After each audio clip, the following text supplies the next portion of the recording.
ఓం నమో వెంకటేశాయ. Hi అండి, welcome back to my channel. ఎలా ఉన్నారు? బాగున్నారా? ఈరోజు నేను ఒక మంచి వీడియోని చూపించబోతున్నాను. ఫ్రెండ్స్, మీరు ఎప్పుడైనా తిరుమలకు వెళ్ళిన ఏడుకొండల వెంకన్న స్వామిని దర్శించుకొని వచ్చిన తర్వాత 4 మాడవీధుల చుట్టూ ఎందరో మహాభక్తులు ఉన్నారండి. వాళ్ళందరినీ కూడా మనం దర్శించుకొని రావాలండి. అందులో ఒకరు మన తరిగొండ వెంగమాంబ గారు. ఈవిడ మహాభక్తురాలండి. ఆవిడ వీడియోనే మీతో నేను ఇప్పుడు షేర్ చేయబోతున్నాను. అలాగే వీడియో చివరిలోన పంతులు గారి మాటల్లో కూడా ఆవిడ చరిత్రను విందామండి. ఇక వెంగమాంబ బృందావనం చూద్దాం రండి. వెంగమాంబ బృందావనం చూడాలి వరాహస్వామి మందిరం ఎదురుగా మెట్లు ఉంటాయి. మెట్లు ఎక్కి పైకి వెళితే అక్కడ ఒక కాంప్లెక్స్ కనిపిస్తుంది. దాని ప్రక్క నుండి వెళితే అక్కడ వెంగమాంబ బృందావనానికి దారి అని ఉంటుంది. ఇక ఇలా వెళితే ముందుగా మనకు వినాయకుడి గుడి ఉంటుందండి. ఇక 1817 సంవత్సరంలో తరిగొండ వెంగమాంబ గారు స్వామివారి అనుగ్రహంతో బృందావన ప్రవేశం చేశారండి.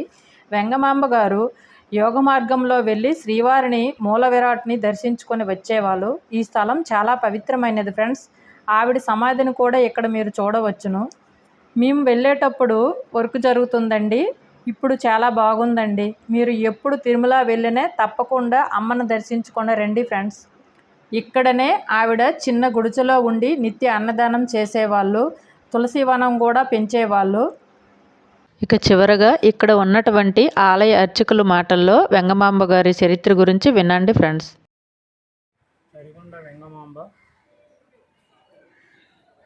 దీన్ని తరిగొండ వెంగమాంబ బృందావనం అంటారు. వరాహస్వామి గుడికి ఎదురుగా ఉన్న బృందావనం ఇది. అమ్మవారు 1730వ సంవత్సరం నుంచి 1817వ సంవత్సరం, దాదాపుగా 87 సంవత్సరములు ఆమె జీవితకాలము. ఆమె తిరుపతికి 90 కిలోమీటర్లు, దరిదాపుగా 90 కిలోమీటర్ల దూరంలో వాయిల్పాడు దగ్గర తరిగొండ అనే గ్రామంలో జన్మించారు. ఆమె తన 15వ ఏట వరకు అక్కడే ఉన్నారు. వివాహానంతరం ఆమె తిరుమలకు వచ్చారు. తిరుమలలో తుంబూర కోన అని ఒక ప్రదేశం ఉంది. ఆ ప్రదేశంలో ఆమె అక్కడే తపస్సు చేసుకుంటూ తన స్వామివారి మీద రచనలు చేశారు.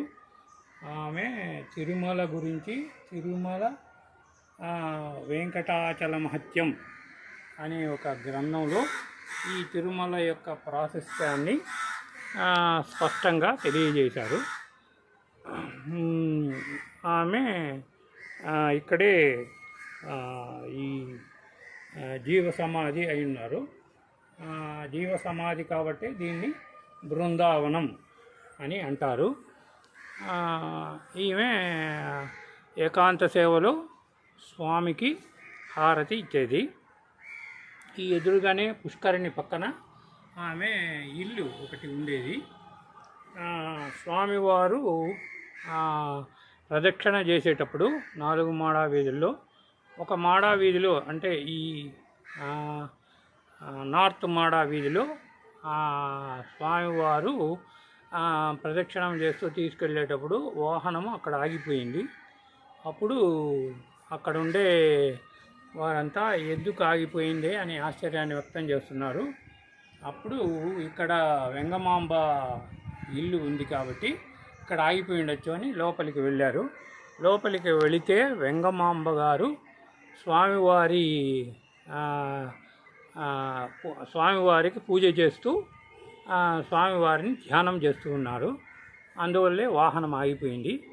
కాబట్టి ఇక్కడ 4 మాడా వీధుల్లో కూడా ఆమె వంశస్థులు, తరిగొండ వెంగమాంబ వంశస్థులు ఇప్పటికి కూడా హారతి ఇస్తున్నారు. వారితో పాటు తాళ్లపాక వాళ్ళు కూడా ఇక్కడ హారతి ఇస్తారు. అదే కాకుండా లోపల, గుడి లోపల ఆమె అర్ధరాత్రి పూట స్వామివారికి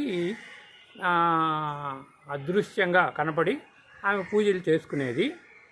అది వీళ్ళు అర్చకులు గమనించి ఎవరు చేస్తున్నారు అని గమనిస్తే అప్పుడు తరిగొండ వెంగమాంబ అని వాళ్ళు తెలియజేశారు.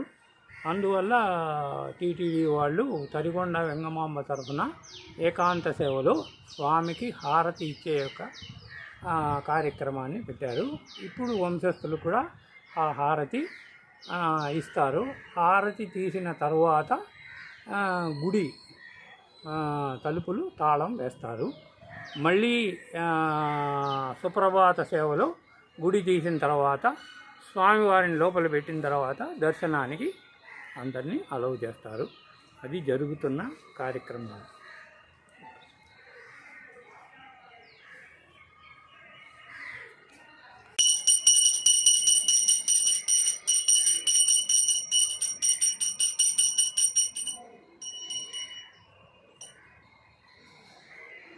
అలాగే నేను చేసినటువంటి వీడియో మాటల్లో ఏవైనా తప్పులు ఉంటే నన్ను క్షమించండి ఫ్రెండ్స్. అవి ఏవైనా ఉంటే కామెంట్స్ రూపంలో తెలియజేయండి.